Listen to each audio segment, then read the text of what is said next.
the fight on the weekend, a lot of Kiwis won't understand this, but that was an unbelievably sensational result. Now, Martin Bakole came in late, but Bakole, I can promise you, was the most feared man, most avoided man in the division. About 4 or 5 months ago, he knocked out the hottest prospect in American heavyweight boxing called Jared Anderson. He did it about 4 or 5 rounds, and that put him on the map big time. But Bacole's a guy you want to avoid because he doesn't bring big money to the table. He's not well known, but he's dangerous. And for Joe to destroy him in 2 rounds was quite astounding. Obviously, he came in at late notice, and the Saudis, I think, obviously did a great job. Get someone of that caliber, but he's a great name to add to the resume of Joseph Parker, and he just did what he had to do. Yeah, he's a big man, all right, 140 kg, 6'5", bigger than Joseph Parker. But I guess Joseph Parker, who'd been training for this fight for, probably a couple of months, probably longer than that, he would have been in, he looked amazing condition. In fact, he's bigger than I've ever seen Joseph Parker fight before. Was it ever going to be a fair fight, though, do you think? Look, I've got to be honest. I thought Joe was going to beat Daniel Dubois, and that's a pretty tough, good fight. And Joe, right now, if that fight had taken place, in my opinion, would have been the IBF World Champion. And I was concerned when Bakole came in, even though, he came in at very late notice, because Bakole is a real fighter. He's not some patsy that you ring up and he turns up and you're going to beat him easy. This is a guy who's been knocking guys out and can really fight.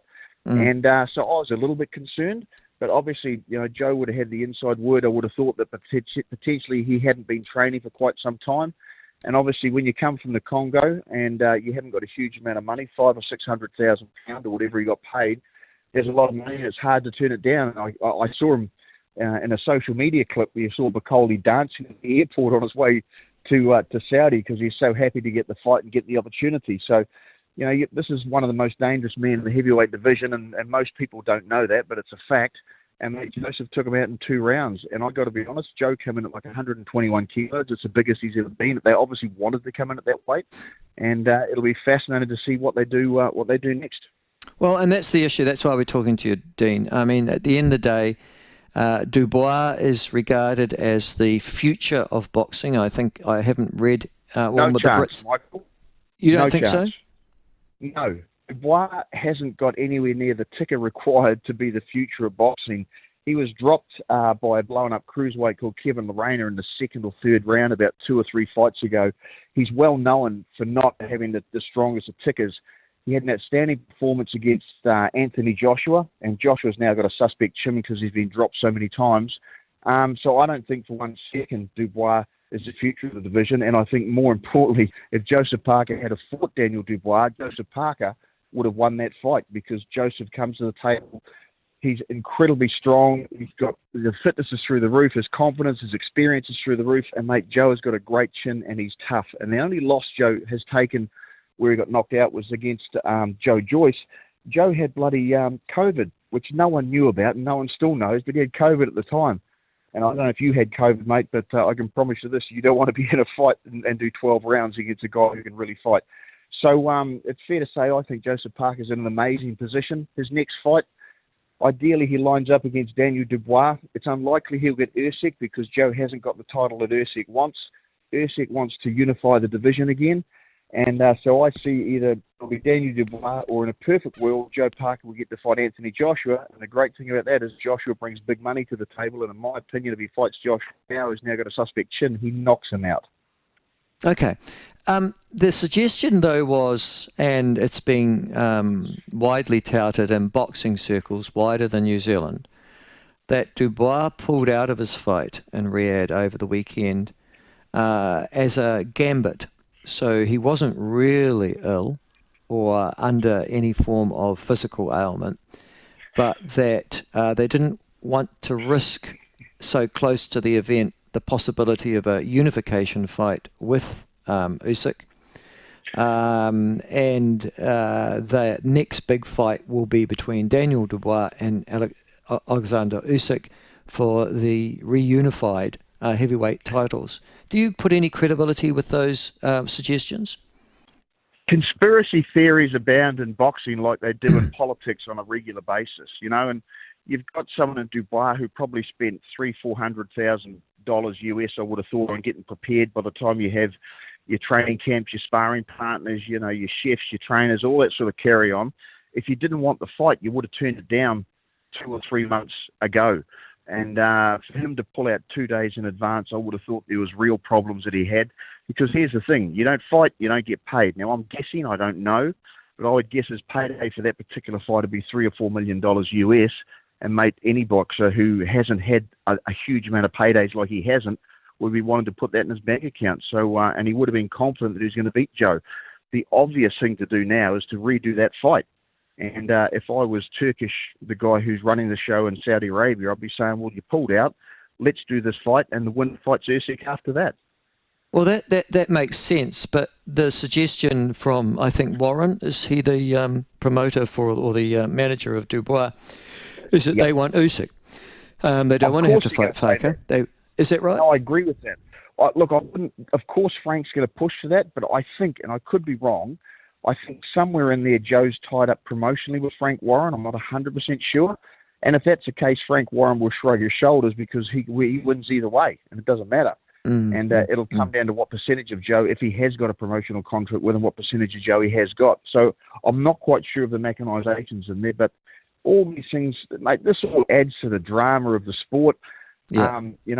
What's amazing, Joe's now right at the top of the world. He has the opportunity to, potentially dominate. A really tough fight for Joe one day would be Usyk, even though he's getting older. Usyk's one of the best southpaws that ever lived. Joe hasn't fought too many times against southpaws.